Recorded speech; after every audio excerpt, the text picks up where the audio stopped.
प्रचंड बोल मस्तकों के झुंड, आज चक्र की घड़ी की तुम गुहार दो। अब देखो ये जो किंवदंती है, लेकिन वो यथार्थ भी है ना, भक्त के लिए सब यथार्थ है।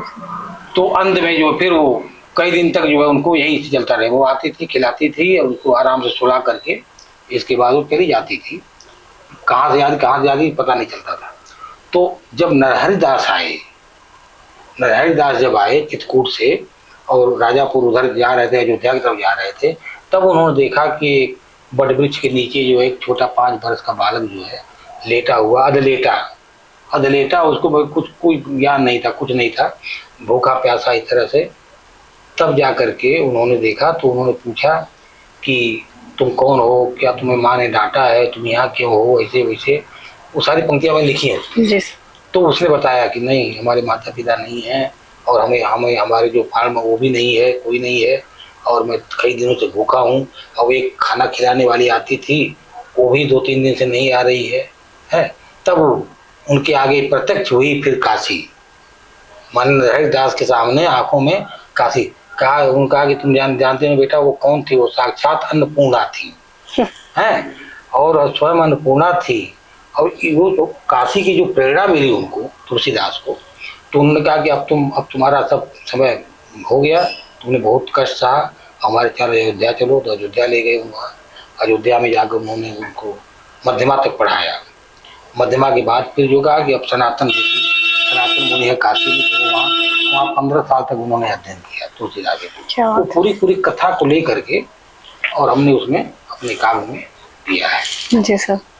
उसी से प्रेरित होकर सर जब ऐसे लेक्चर आपके आते थे कॉलेज में, तो मैंने उस समय पे पढ़ा था तुलसीदास जी का जीवन चरित मानस का हंस। तो बड़ा अच्छा वर्णन मिलता है, बहुत बढ़िया। और उससे बहुत ज्यादा प्रेरणा भी मिली थी मुझे उस समय पे।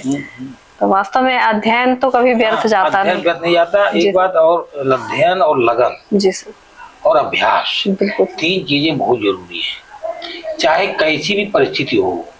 देखो परिस्थितियां सबको हमेशा अनुकूल परिस्थितियां नहीं होती हैं। तमाम प्रतिकूल परिस्थितियां आती हैं जीवन में, आती हैं। लेकिन सवाल है कि अब प्रश्न है कि परिस्थितियों के आगे हमको हार नहीं मानना है। बिल्कुल सर। बल्कि हमको परिस्थितियों के अपने अनुकूल बनाना है। बिल्कुल सर। ये लक्ष्य होना चाहिए। जी सर। सर कुछ काव्य पंक्तियां यदि आपको स्मरण में हो तो सुनना चाहेंगे हमारे श्रोता।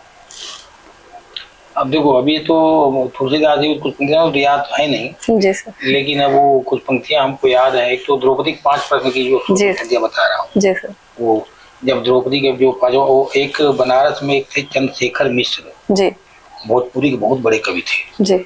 उन्होंने द्रौपदी काव्य लिखा था। हजारी प्रसाद द्विवेदी के पास जाते थे तो हमको बुलाया। उन्होंने कहा ये बताओ, तुम आओ 80 घाट पर, तुम बताओ कि तुमने द्रौपदी के 5 प्रश्न में कौन कौन से 5 प्रश्न है। तो हमने उनको बताया था 5 प्रश्न। उन्होंने कहा भूमिका में आप पढ़ लीजिए, हमें लिखा है। और तो ऊंचा जो अंतिम चल गए, जब 5 पर मतलब ये 5 पांडव थे। अब 5 पांडव सबकी मनोवृत्तियां, मतलब जैसे कि युधिष्ठिर की मनोवृत्ति धार्मिक है, भीम की साहसिक है, अर्जुन की हार्दिक है, नकुल की बौद्धिक है, सहदेव की सामाजिक है। इस 5 वृत्तियों को हमने लिया। और छठी वृत्ति जो अनासक्ति, जैसे भीष्म पितामह है। तो जब द्रौपदी की रक्षा नहीं कोई कर पाया तो उस समय देखो बचपन छंद का हमारा संस्कार उसी समय से है। जी। तो वो कृष्ण को जो है, कृष्ण को कैसे पुकारती है द्रौपदी, जी, कि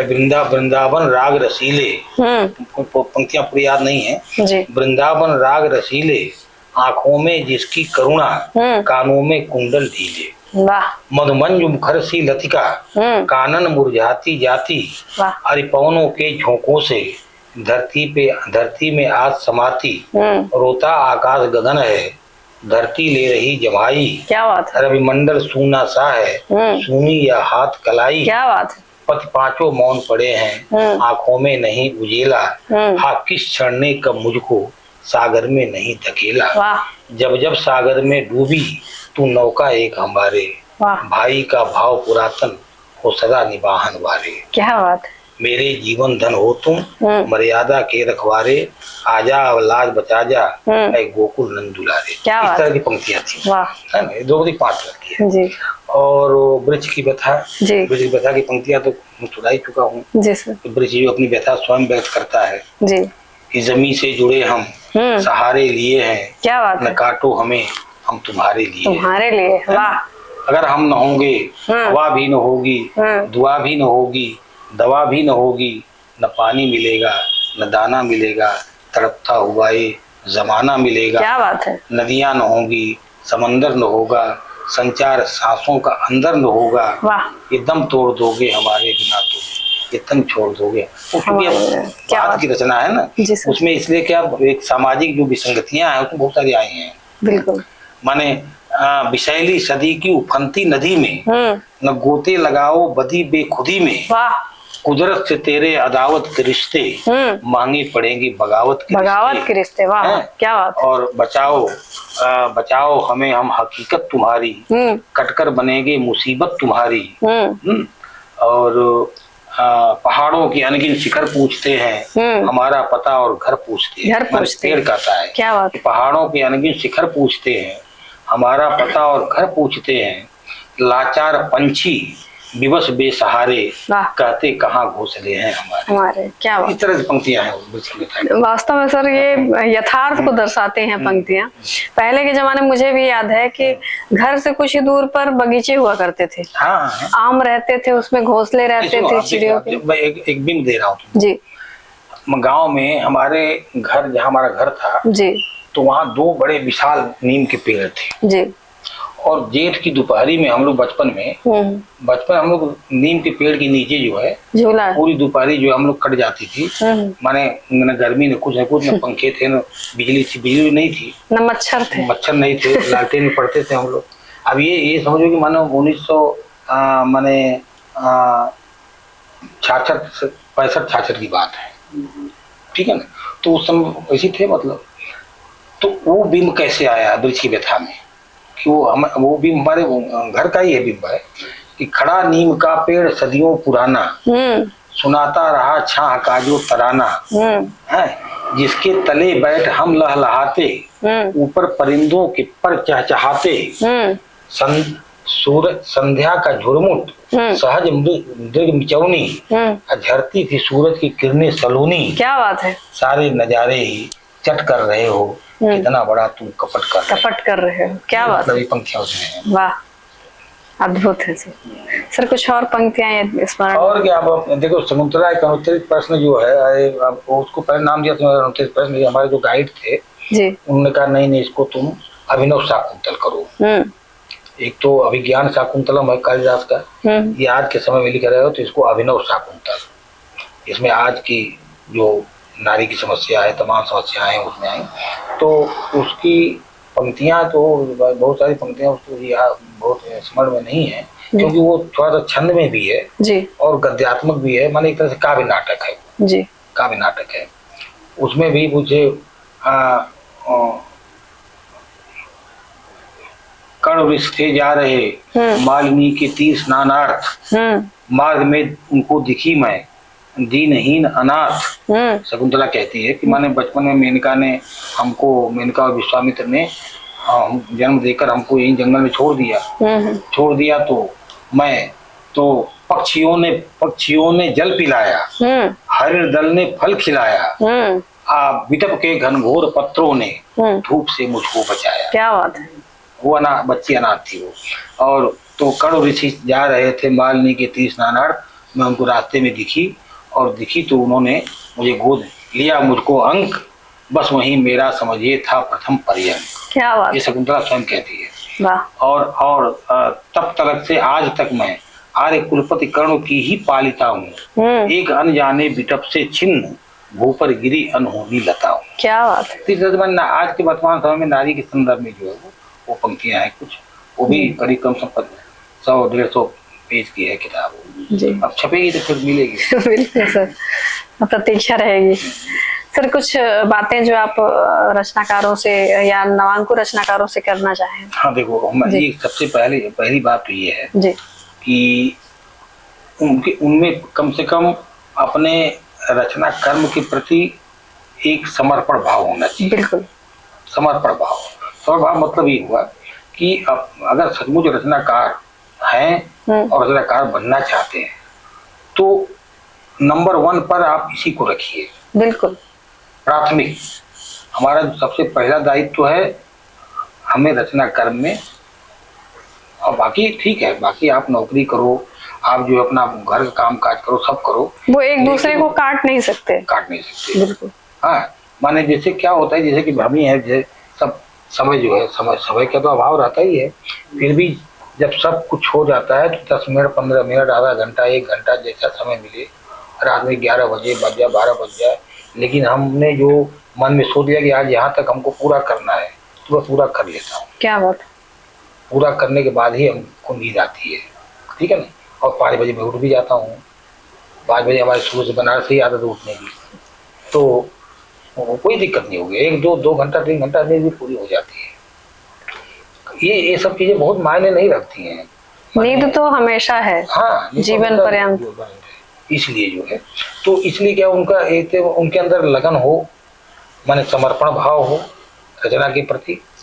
दूसरी बात मैं कहूँगा कि थोड़ा सा वो छंदों के बारे में देखो। क्या है कि हम छंदों के प्रति हमारी बड़ी गहरी अभिरुचि है। अब ये बात सही कि आजकल नई कविता और तमाम तरह कविताएं लिखी जाती हैं, वो तो पंक्तियां के एक पंक्ति गद्यात्मक या दूसरे माने कहते हैं नहीं ये अर्थ कुछ भी लिख रहे हैं, अर्थ की लय। अरे अर्थ की लय क्या होती है?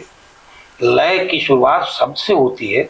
संगीत जो है वो स्वर साधना है, कविता जो है वो शब्द साधना है।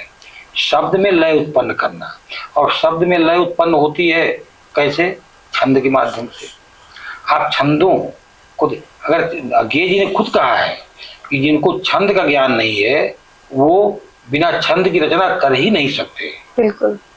तो छंद को ज्ञान जरूरी है। मतलब कम से कम आप काव्य शास्त्र जो है, काव्य शास्त्र पढ़ाते रही हैं। बिल्कुल सर। तो काव्य शास्त्र में छंदों का ज्ञान होना चाहिए, खासकर संस्कृत के छंदों का। बिल्कुल सर। अब देखो TRS कॉलेज में, अब तुम शायद निकल चुकी थी, नहीं थी TRS कॉलेज में जब मैं 19 में आया यहाँ, रामलाल जी प्रिंसिपल थे। हाँ सर, उस समय मैं MPhil कर रही थी। तो उन्होंने, रामलाल जी ने मुझसे कहा कि एक जो है वो आप TRS गान लिखिए और संस्कृत में लिखिए। हम भाई हम हिंदी में लिखते, संस्कृत में संस्कृत भाषा से बोलिए आप। चतुर्वेदी जी है, तमाम लोग हैं, तो सब लोग बैठे थे। तो नहीं आप ही लिखेंगे। तो हम इसकी भाई इतना जल्दी नहीं, हम गारंटी नहीं देंगे, लेकिन 15-20 दिन 1 महीना जब झलक जाए हम कोशिश करेंगे जी। क्योंकि संस्कृत से भी हमने क्या है आचार्य किया है, संस्कृत से भी हमने आचार्य किया है जी सर।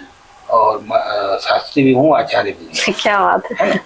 तो 1 हफ्ते में करीब हमने TRS गान लिखा है। ठाकुर रणमत सिंह मतुलम नामना विज्ञानालय वाणिज्य विज्ञ कला सुवित्त बहुलम संकायमानम वरम सुष्टोद्यान वितान मान सुतरा ज्ञान षड़ा मर्जित धन्यो रेवा मध्य मस्तक मणि नागेश में संस्थित। माने रीवा के मध्य में है, मध्य मस्तक की तरह जो है वो नागेश शिव जी की तरह जो है विराजमान है। ये हमने संस्कृत में जो। और आर्यावर्त से एकमात्र हृदय, देखो माने मध्य प्रदेश को पूरे भारतवर्ष का हृदय माना जाता है। बिल्कुल। तो आर्यावर्त माने भारत, आर्यावर्त से एकमात्र हृदय, आर्यावर्त से एकमात्र हृदय।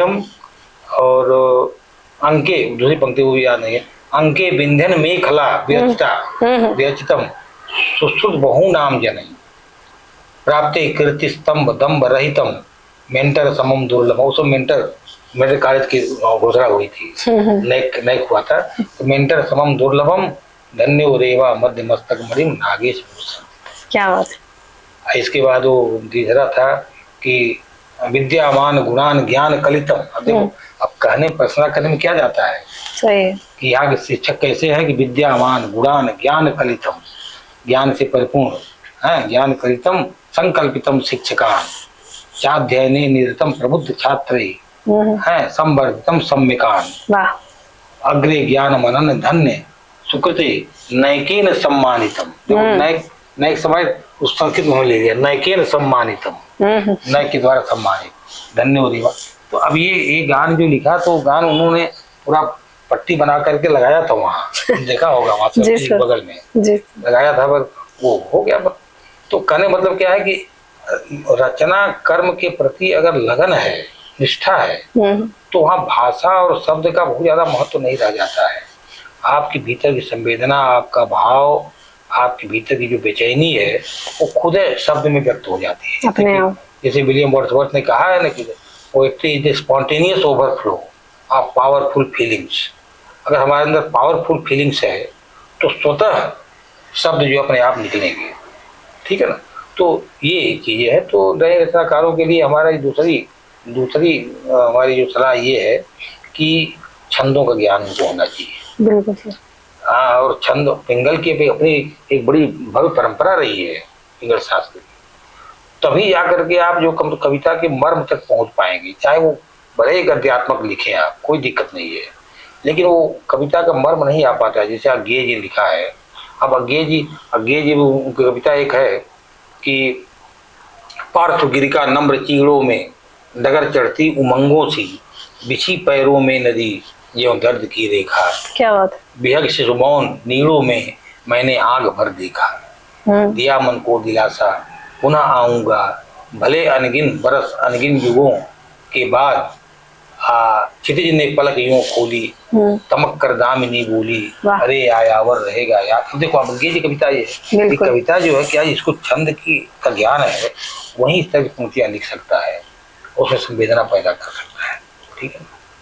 तो इस तरह से मतलब छंदों का अध्ययन करना बहुत जरूरी है। बिल्कुल सर। और साथ ही साथ जो है कविताओं का अध्ययन करना, कविताएं जो लिखी जा रही हैं वर्तमान में या जो लिखी जा रही कविताएं, जो अच्छे अच्छे कवि हैं आपके जो है वो अज्ञेय जी की कविता मुक्तिबोध को पढ़ो हैं, या आपके नेमचंद जैन हैं, प्रभाकर माचवे हैं, जो काव्य के क्षेत्र जन, वो तुलसीदास को पढ़ो, सूरदास को पढ़ो, जायसी को पढ़ो। बिल्कुल सर।